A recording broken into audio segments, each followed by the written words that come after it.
Welcome to a world teetering on the edge of chaos. On September 26, 2025, the headlines scream of vengeance, defiance, and fragile hope. From the shocking indictment of former FBI Director James Comey to the UN's dramatic walkout on Netanyahu, from Trump's bold Gaza peace gambit to the fiery protests in Rebuke, these aren't just stories, they're the pulse of a fractured globe. We're diving deep into 10 seismic events, exposing the raw power plays, moral battles, and economic stakes reshaping our reality. This is no ordinary news recap. It's a fearless dissection of a world at war with itself. Are you ready to confront the truth behind the turmoil? Let's unravel the echoes of retribution, now. Echoes of Retribution, a critical examination of global headlines on September 26, 2025. As the autumn equinox yields to a world ensnared in cycles of vengeance, innovation, and defiance, the news of September 26, 2025 emerges as a stark tableau of fractured alliances and unyielding ambitions. From the corridors of American justice to the bloodied stages of international diplomacy, from the Himalayan heights of protest to the digital battlegrounds of commerce, these stories illuminate the precarious dance between power and accountability.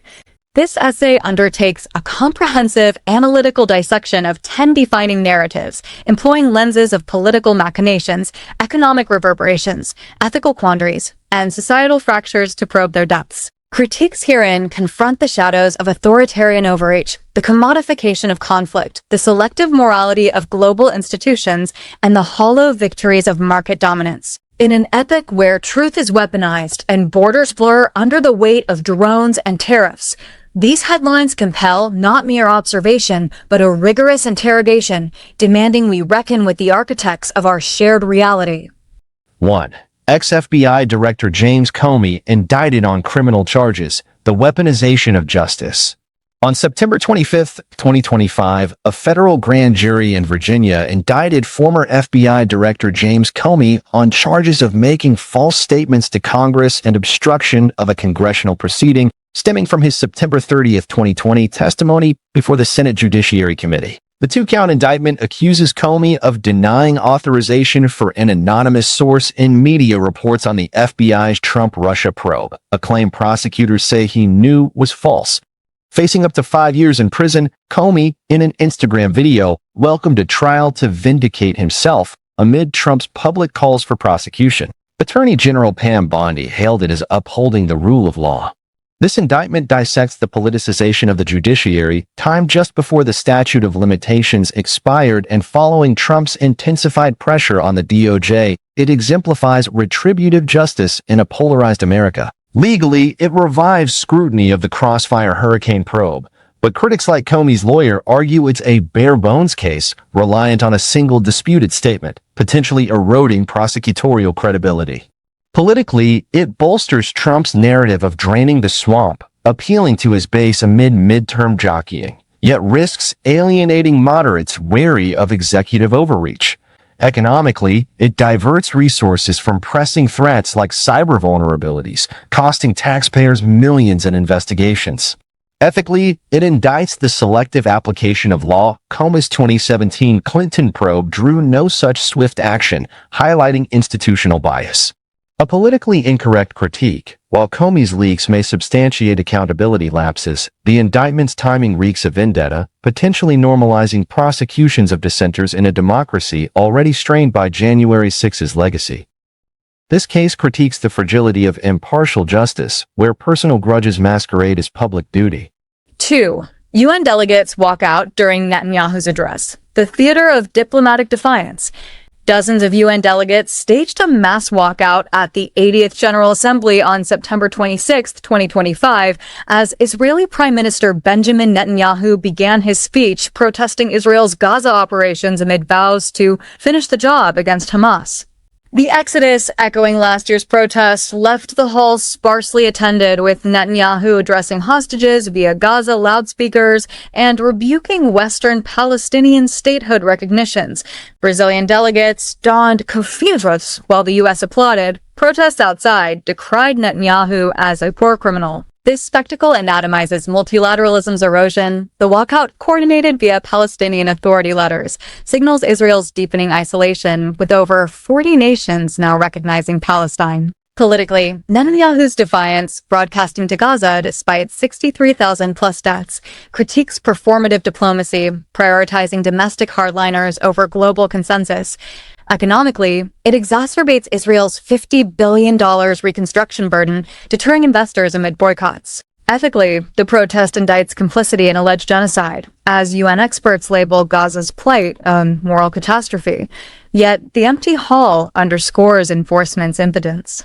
Politically incorrect, while walkouts symbolize solidarity, they risk performative virtue, signaling substantiating critiques of the UN as a talk shop ineffective against veto-wielding powers. This episode critiques the hollowness of international forums where symbolism supplants substance. 3. Trump announces potential Gaza peace deal, the mirage of Middle East diplomacy. President Trump announced a breakthrough Gaza deal on September 26, 2025, potentially securing hostage releases and ending the war, following a 21-point plan presented to Arab leaders at the UN. The proposal includes a permanent ceasefire, Israeli withdrawal, amnesty for Hamas exiles, and no West Bank annexation, with regional backing from Saudi Arabia and Egypt. Envoy Steve Witkoff expressed confidence in a swift resolution. This overture dissects realpolitik opportunism. Trump's plan, excluding Israeli input on key concessions, leverages UN momentum but critiques his pro-Netanyahu tilt, potentially straining alliances. Politically, it burnishes Trump's dealmaker image amid domestic tariffs. It risks backlash if Hamas rejects terms, as their Qatar talks were bombed. Economically, reconstruction could unlock $100 billion in aid, but ongoing strikes, dozens killed in Gaza City, undermine feasibility. Ethically, amnesty for Hamas critiques moral hazard, rewarding October 7's architects while ignoring ICC warrants. Politically incorrect, Trump's guarantee against annexation substantiates pragmatism over ideology, but his history of aborted deals, e.g., Abraham Accords Gaza omission, questions sincerity.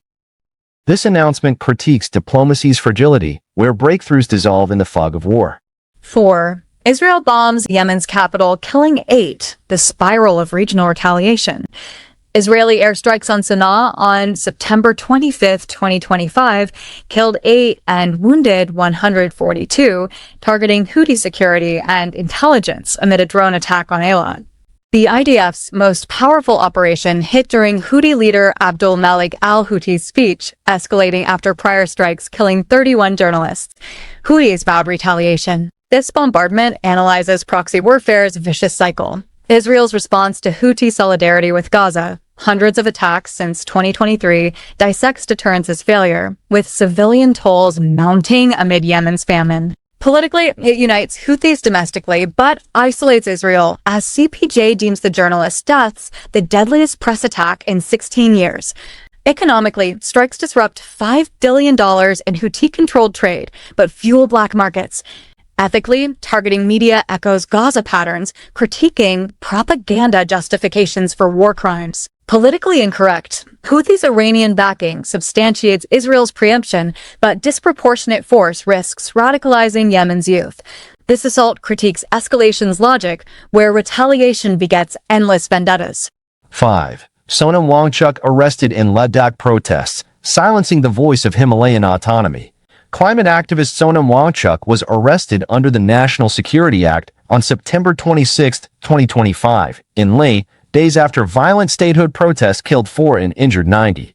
Detained en route to a press conference, Wangchuk, accused of incitement, had ended a hunger strike amid clashes at BJP offices.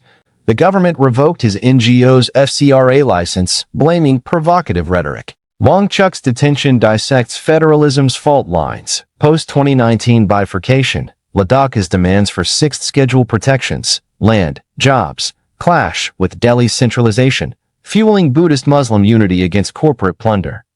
Politically, NSA invocation critiques draconian suppression, echoing Kashmir's playbook amid midterm optics. Economically, unrest halts $200 million tourism, exacerbating youth unemployment at 30%. Ethically, it indicts nonviolent protest criminalization, with Wangchuk's Gandhian legacy tarnished by witch hunt claims. Politically incorrect, violence's escalation substantiates security concerns, but arresting icons risks martyring the movement. This arrest critiques Modi's Sabka Sath facade, where peripheral voices are muffled. 6. Spain cancels $207 million arms deal with Israel, a ripple in Europe's moral reckoning. Spain canceled a €207 million, $242 million deal for Rafael's Lightning 5 pods on September 25, 2025, the third such termination amid a new embargo law banning Israeli arms trade over Gaza.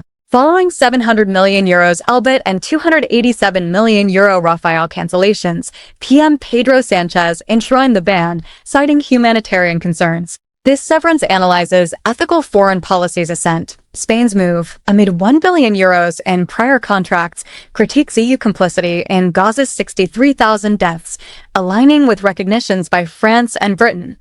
Politically, it bolsters Sanchez's left-wing coalition but strains NATO ties, as Eurofighter upgrades lag. Economically, it costs Rafael $176 million but boosts Spain's moral capital, potentially inspiring Ireland's bans. Ethically, it indicts profit over principles, as Dulles Center tallies $1.044 billion in post-October 7 deals. Politically incorrect, while principled, it substantiates Israel's existential threat narrative, weakening allies amid Houthi threats. This cancellation critiques Europe's selective solidarity, a step toward atonement or isolation. 7. Trump unveils sweeping import tariffs, the resurgence of protectionist fury. On September 25, 2025, Trump announced 100% tariffs on branded drugs, 50% on cabinets, vanities, 30% on upholstered furniture, and 25% on heavy trucks, effective October 1st, citing national security.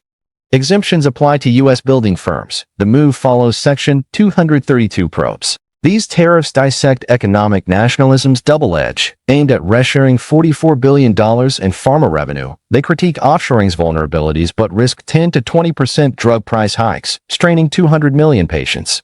Politically, they rally Trump's base pre-midterms, but alienate allies like Ireland. Pharma exports up 536%. Economically, truck tariffs protect Peterbilt et al., but inflate $422,600 home prices amid shortages. Ethically, security pretexts for furniture critique arbitrary power, echoing 2018 Steel War's $68 billion costs. Politically incorrect, tariffs substantiate America first against globalism's inequities, but punish consumers for corporate sins.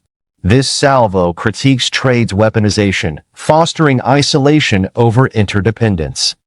8. Ukraine's naval drones shine in NATO exercise. Innovation amid desperation.